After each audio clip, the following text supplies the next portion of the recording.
ರಕ್ತ ಪರಿಶುದ್ಧತೆ, ತೂಕ ನಿಯಂತ್ರಣ, ಮಧುಮೇಹ, ಹೃದಯ ಆರೋಗ್ಯ, ಜೀರ್ಣತೆ, ಪೋಷಕಾಂಶವುಳ್ಳ ಹಾಗೂ ರೋಗ ನಿರೋಧಕ ಶಕ್ತಿಯನ್ನು ಹೆಚ್ಚಿಸಿ ಉತ್ತಮ ರೋಗ ಆರೋಗ್ಯ ವೃದ್ಧಿಗೆ ಸಿರಿಧಾನ್ಯಗಳು ಹೆಚ್ಚು ಸಹಕಾರಿ. ಹಾಗಾಗಿ ಹೆಚ್ಚು ಸಿರಿಧಾನ್ಯವನ್ನು ಬೆಳೆಯಲು ಮುಂದಾಗಬೇಕು ಎಂದು ಭಾರತೀಯ ಸಿರಿಧಾನ್ಯಗಳ ಸಂಶೋಧನಾ ಸಂಸ್ಥೆ IIMR ಹೈದರಾಬಾದ್ನ ಖ್ಯಾತ ವಿಜ್ಞಾನಿ ಡಾಕ್ಟರ್ ಶ್ರೀನಿವಾಸ್ ಬಾಬು ತಿಳಿಸಿದ್ದಾರೆ.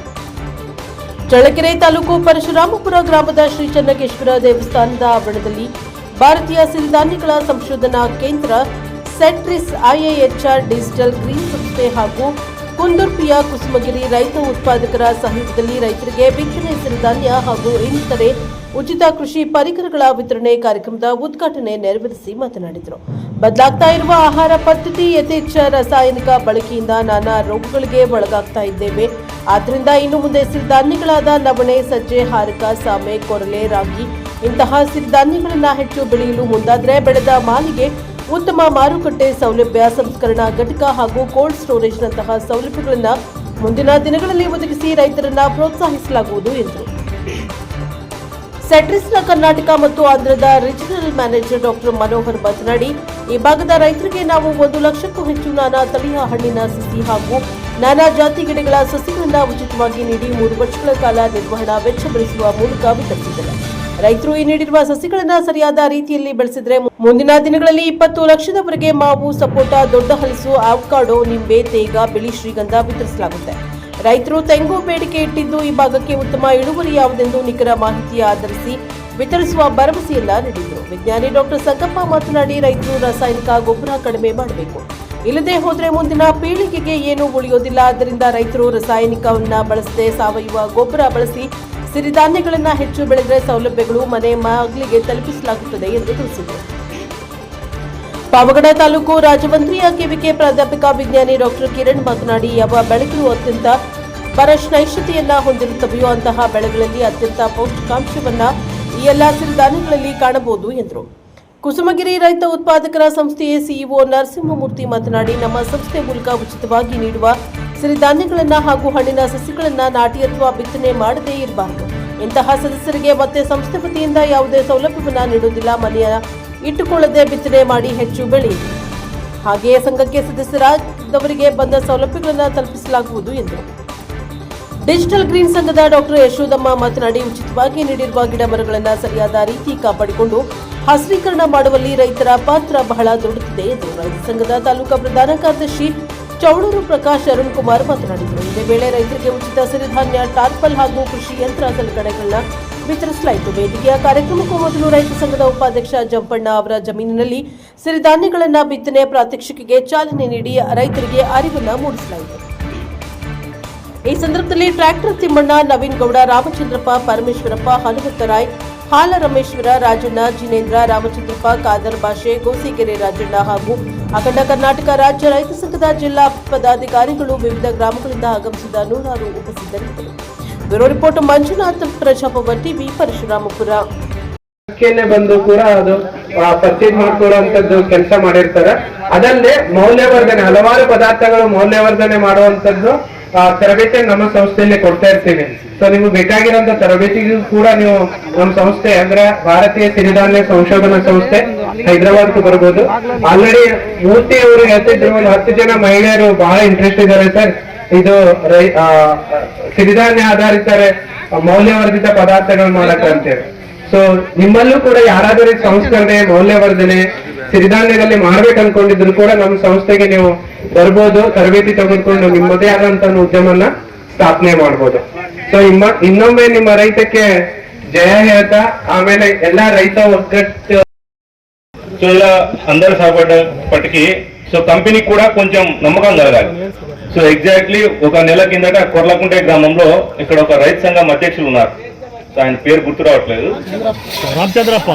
రామచంద్రప్ప గారు ఉన్నారు. సో ఆయన పొలంలో ప్రతి మొక్కని కౌంట్ చేశారనమాట ఇన్ఫోసిస్ కంపెనీ. సో వాళ్ళు సపోర్ట్ చేసిన ప్రతి మొక్కని కౌంట్ చేశారు. ఆ ఊర్లో 8 ప్లాట్స్ ఉన్నాయి, 8 ప్లాట్స్ బాగుంది. సో ఫస్ట్ ఆఫ్ ఆల్ మీరు ఇంత ప్రాజెక్ట్ ని ఎగ్జిక్యూట్ చేసిన మూర్తి గారికి, వారి టీమ్ కి సో మేము చాలా ప్రత్యేకంగా ధన్యవాదాలు చెప్పాలి. టీం కూడా అక్కడ ఇన్ఫోసిస్ కంపెనీ వాళ్ళు కూడా సాటిస్ఫై అయ్యారు. సో అలానే ఇంకొక పెద్ద ప్రాజెక్ట్ ఏదైనా తీసుకురావాలి అంటే ఇక్కడ స్కోప్ ఉందా లేదా అని మేము మూర్తి గారిని ముందు నుంచి అడిగితే దాదాపు ఇంకొక 2 లక్షల వరకు మాకు స్కోప్ ఉంది సార్ అని కూడా వారు చెప్పారు. సో దీనికి ఇంకొక కొత్త కంపెనీతో కూడా టైప్ చేస్తున్నాం. సో ఇంకా ఫస్ట్ మమ్మల్ని అప్రోచ్ అయినప్పుడు అనంతపూర్లో చాలా ఎన్జిఓస్ ఉన్నాయి, ఇందాక మనోహర్ గారు చెప్పినట్టు. సో ఇంత చిన్న ఎఫ్పిఓ ఏం వర్క్ చేస్తుంది అని ఫస్ట్ మేము అనుకున్నాం. కానీ ఆయన ఎప్పుడు కూడా అంటే మనోహర్ గారు చెప్పినట్టు ఇందాక ఎప్పుడు కూడా ఫోన్ లిఫ్ట్ చేయకుండా ఉండలేదు. ఎప్పుడు కూడా మమ్మల్ని అంటే మేము మా ఎఫ్పిఓ ఎదగాలంటే ఏం చేయాలి, మా ఎఫ్పిఓకి అంటే రైతులు నేను ఏం చేస్తే ఇంకా ముందుకెళ్తాను, ఇంకా ఇది చేద్దాం అంటే ఏది వదిలేవాడు కాదు. సాయి చేస్తే మాకు ఇవ్వండి మేడం మేము చేస్తాం. సో ఏ అవకాశం వచ్చినా మాకు ఇవ్వండి మేము చేస్తాం, నేను చెయ్యలేను అనే మాట నేను ఎప్పుడు వినలేదు. సో ప్రతి స్టెప్ ని ప్రతి ఆపర్చునిటీ గ్రాప్ చేసుకుంటూ వచ్చాడు. ఎక్కడ వెళ్తే అక్కడ రైతులకు హెల్ప్ చేసి ఏదైనా ట్రైనింగ్ కండక్ట్ చేశామనుకోండి, మేడం మా వాళ్ళు ఇద్దరిని పంపిస్తా, అది మాకు ఎలా ఉపయోగపడుతుందో మాకు తెలియదు, కానీ మా వాళ్ళు ఉండాలి, మా వాళ్ళు నేర్చుకోవాలి. ఇలా ప్రతి స్టెప్ లో నరసింహమూర్తి గారు యాక్టివ్ గా వర్క్ చేశారు. సో ఇవాళ అంటే మనోహర్ గారు ఇదే అంటే ఒక 2 years back 1 year back Manohar గారు ఫస్ట్ అడిగారు, ನರಸಿಂಹಮೂರ್ತಿ ಗಾರು ಚೆಟ್ಲ ಅಡುಗ್ತಾರೆ ಇವತ್ತು లేదా ಮೇಡಮ್ ఎలా అనేసి. ಫೈಬರ್ ಕಂಟೆಂಟ್ ಕಮ್ಮಿ ಇರುತ್ತೆ, ಬಟ್ ಈ ನ್ಯೂಟ್ರಿ ಸೀರಿಯಲ್ಸ್ ಏನು ರಾಗಿ, ಸಜ್ಜೆ, ನವಣೆ, ಬರಗು, ಉದುರು, ಅರ್ಕ ಮತ್ತೆ ಸಜ್ಜೆ, ಜೋಳ ಇವೆಲ್ಲವನ್ನು ಸಹ ನೀವು ಸಿರಿಧಾನ್ಯ ಅಂತ ಕರಿತೀವಿ. ಸೊ ಇದರಲ್ಲಿ ನಾರಿನಾಂಶ ಅತಿ ಹೆಚ್ಚಾಗಿ ಇರುತ್ತೆ. ಸೊ ಯಾವ ಒಂದು ಆಹಾರದಲ್ಲಿ ನಾರಿನಾಂಶ ಹೆಚ್ಚು ಇರುತ್ತೋ ಅವುಗಳು ನಮ್ಮ ಈಗೇ ನಾವು ಶುಗರ್ ಡಯಾಬಿಟಿಸ್ ಅಂತ ಕರಿತೀವಲ್ಲ, ಸೊ ನಮ್ಮ ಬ್ಲಡ್ಡಿಗೆ ಆ ಶುಗರ್ ರಿಲೀಸ್ ಆಗೋದು ಸ್ವಲ್ಪ ತಡ ಆಗುತ್ತೆ. ಸೊ ಯಾಕಂದ್ರೆ ನಾರಿನಾಂಶ ಜಾಸ್ತಿ ಇರುತ್ತೆ. ಸೊ ಇದ್ರ ಮೂಲಕ ನಾವು ಮುಂಚೆ ಎಲ್ಲ ನಮ್ಮ ತಾತ ಮುತ್ತಾತವರೆಲ್ಲ ತುಂಬಾ ಸಿರಿಧಾನ್ಯ ಸೇವನೆ ಮಾಡೋರು, ಅವರೆಲ್ಲ ಮುಂಚೆ ಶುಗರು ಡಯಾಬಿಟಿಸ್ ಇವೆಲ್ಲ ಇರ್ತಿರಲಿಲ್ಲ. ಸೊ ಇತ್ತೀಚಿನ ದಿನಗಳಲ್ಲಿ ಆಹಾರ ಪದ್ಧತಿ ಬದಲಾಗಿ ನಾವು ಈಗೆಲ್ಲ ಅಕ್ಕಿಗೆ ಜಾಸ್ತಿ ಅವಲಂಬಿತವಾಗಿರೋದ್ರಿಂದ ಅಕ್ಕಿನಲ್ಲಿ ಸ್ವಲ್ಪ ಶುಗರ್ ಕಂಟೆಂಟ್ ಜಾಸ್ತಿ ಇರೋದ್ರಿಂದ ಬ್ಲಡ್ಗೆ ಶುಗರ್ ಬೇಗ ರಿಲೀಸ್ ಆಗುತ್ತೆ. ಸೊ ನಮಗೆ ಈ ಮಧುಮೇಹ ಅಂತ ಕಾಯಿಲೆಗೆ ಬೇಗ ತುತ್ತಾಗ್ತೀವಿ. ಸೊ ಇದಲ್ದೇನೆ ಡಯಾಬಿಟಿಸ್ ಆಯ್ತು, ಮತ್ತೆ ಈ BP ಬ್ಲಡ್ ಪ್ರೆಷರ್ ಕೂಡ ಜಾಸ್ತಿ ಆಗುತ್ತೆ. ಅದಲ್ದೇನೆ ನಮಗೆ ಹೃದ್ರೋಗಗಳು ಕೂಡ ಕಮ್ಮಿ ಆಗುತ್ತೆ. ಏನಕ್ಕೆ ಅಂದ್ರೆ ಇವೆಲ್ಲ ತುಂಬಾ ಫಾರ್ ಎಕ್ಸಾಂಪಲ್ ಕಬ್ಬಿಣ, ಮತ್ತೆ ಕ್ಯಾಲ್ಸಿಯಮ್ಮು, ವಿಟಮಿನ್ಸ್, ಮತ್ತೆ ಸೆಕೆಂಡರಿ ಮೆಟಬಾಲಿಟ್ಸ್ ಅಂತೀವಿ. ಅಂದ್ರೆ ಇವು ಅತಿ ಹೆಚ್ಚು ಬರ ಸಹಿಷ್ಣುತೆ ಹೊಂದಿರ್ತವೆ. ಸೊ ಯಾವ ಬೆಳೆಗಳು ಅತಿ ಹೆಚ್ಚು ಬರ ಸಹಿಷ್ಣುತೆ ಹೊಂದಿರುತ್ತೋ ಆ ಬೆಳೆಗಳು ನಮಗೆ ಪೌಷ್ಟಿಕಾಂಶಕ್ಕಾಗಿ ನಮ್ಮ ದೇಹಕ್ಕೆ ಅತ್ಯುತ್ತಮವಾಗಿರುತ್ತೆ. ಸೊ ಫಾರ್ ಎಕ್ಸಾಂಪಲ್ ನಾವು ಇಲ್ಲಿ ಬೆಳೆಯುವಂತಹ ದಾಳಿಂಬೆ ಆಗಿರ್ಬೋದು. ಸೊ ಇವೆಲ್ಲವನ್ನು ಕೂಡ ಸೂಪರ್ ಫುಡ್ ಅಂತ ಕರಿತೀವಿ. ಸೊ ಇವು ಕೂಡ ಸೂಪರ್ ಫುಡ್. ಸೊ ಇವು ನಮ್ಮ ಕಡಿಮೆ ಮಳೆ ಬೀಳುವಂತ ಪ್ರದೇಶಗಳಾದ ಚಿತ್ರದುರ್ಗ, ಚಳ್ಳಕೆರೆ, ಪಾವಗಡ ಅಥವಾ ಉತ್ತರ ಕರ್ನಾಟಕದಲ್ಲಿ ವಿಜಯಪುರ, ಗುಲ್ಬರ್ಗ, ಇಲ್ಲಿ ಈ ಕಡೆ ಬೆಳೆಯೋದಕ್ಕೆ ಅತಿ ಸೂಕ್ತ. ಮತ್ತೆ ನಾವು ಕಡಿಮೆ ಇನ್ವೆಸ್ಟ್ಮೆಂಟ್ ಕೂಡ ಬೇಕಾಗಿರುತ್ತೆ. ಸೊ ಬೇರೆ ಬೆಳೆಗಳಿಗೆಲ್ಲ ನಮ್ಗೆ ಇನ್ವೆಸ್ಟ್ಮೆಂಟ್ ಕೂಡ ಜಾಸ್ತಿ ಬೇಕಾಗುತ್ತೆ. ಏನಕ್ಕೆ ಅಂದ್ರೆ ಇವು ಕಡಿಮೆ ಪೋಷಕಾಂಶ ಇರುವಂತಹ ಮಣ್ಣುಗಳಲ್ಲಿ ಕೂಡ ಬೆಳಿತೀವಿ, ಅಥವಾ ಕಡಿಮೆ ಮಳೆ ಬೀಳುವಂತ ಪ್ರದೇಶ. ಈಗ ನಾವೆಲ್ಲ ನೋಡ್ತೀವಿ ಎಲ್ನಿನೋ ಅಂತ ಬಂದಿದೆ. ಸೊ ಈಗ ಎಲ್ನಿನೋ ಅಂದ್ರೆ ಈಗ ಪೂರ್ವ ಮುಂಗಾರಲ್ಲಿ ನಮಗೆ ಬೇಕಾದಷ್ಟು ಮಳೆ ಬಂದಿದೆ. ಸೊ ಈಗ ಈ ಜೂನ್, ಜುಲೈ, ಆಗಸ್ಟ್ ಅಲ್ಲಿ ನಮಗೆ ಮಳೆ ಕಮ್ಮಿ ಬೀಳೋದ್ರಿಂದ ಪರ್ಯಾಯ ಬೆಳೆಯಾಗಿ ಈ ಒಂದು ಸಿರಿಧಾನ್ಯಗಳನ್ನ ಬೆಳೆಯೋದ್ರಿಂದ ನಾವು ಬೆಳೆ ಉತ್ಪಾದನೆ ಮಾಡೋದ್ರ ಮೂಲಕ ನಮ್ಮ ಆದಾಯನೂ ಕೂಡ ಹೆಚ್ಚು ಮಾಡ್ಕೋಬಹುದು. ಸೊ ಇಷ್ಟು ಹೇಳುವ ಮುಖಾಂತರ ನನಗೆ మాట్లాడಲು అవకాశం. చిరుధాన్యాలు. సో ఆ విత్తనాన్ని చిరుధాన్యాలు అంటారు. మేము ఇచ్చే విత్తనాలు ఏవైతే ఉన్నాయో అవి విత్తన శుద్ధి చేసింది ఆల్రెడీ.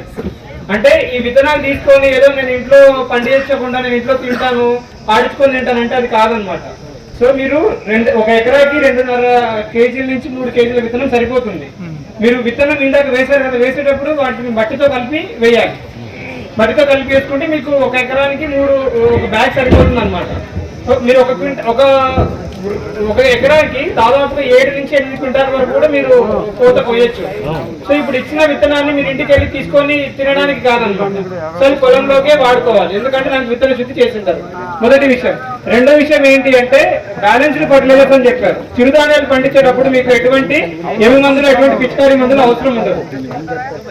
ఒకవేళ మీరు నేచురల్ పద్ధతిలో పోవాలంటే సార్ ఆల్రెడీ మనకు నేచురల్ ఫార్మింగ్ లో చేస్తున్నారనమాట.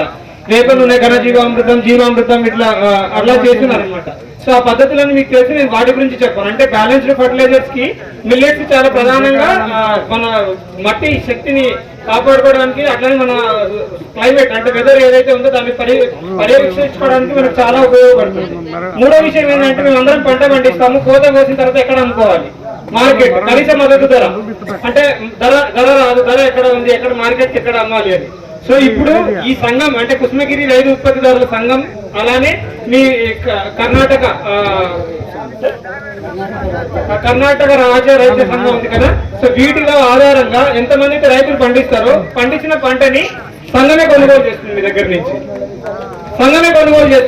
నుంచి, మార్కెట్ ఎక్కడికో రాదు. మీరు పండించిన ప్రతి ఒక్క రైతు పంట సంఘం ఉంటుంది, మన నరసింహమూర్తి సార్ కొంటారు. కొని మార్కెట్ కి ఎలా వేయాలి ఏంటి అనేది మేము మా దగ్గర ఉన్న లీడ్స్ లో మేము వాళ్ళకి అప్పు చేస్తాం. అంటే మీరు పంట పండించిన తర్వాత కోత కోసిన తర్వాత వెంటనే మీరు మీ దగ్గర నుంచి ప్రొక్యూర్ చేసుకున్న విత్ ఇన్ 3 days 4 days లో మీ పంటకి ఇచ్చేసి వాళ్ళే కొంటారు అనమాట. సార్ వాళ్ళు చెప్పారు మీరు ఇలానే ఎక్కువ మంది ఒక 2000 ఎకరాలు 3000 ఎకరాలు ఇక్కడే పండిస్తుంటే ప్రాసెసింగ్ యూనిట్ మీరే ఇక్కడ పెట్టుకోవడానికి కూడా మా సైడ్ నుంచి ఏదైనా సహకారం ఉంటే అది కూడా చేస్తామని చెప్పారు. సో ఇంకొకటి ఏంటంటే మీరు ధాన్యం లాగా అమ్మితే మీకు వచ్చేది 10 రూపాయలు. అదే ధాన్యాన్ని విలువ జోడింపు అంటే ఏదన్నా చక్లీలు కానీ బిస్కెట్ కానీ ఇట్లా పిండి పదార్థాలు చేసుకొని అనుకుంటే వాల్యుయేషన్ అంటారు. సో వాల్యుయేషన్ చేసుకుంటే 10 రూపాయల దగ్గర మీకు 100 రూపాయలు వస్తుంది.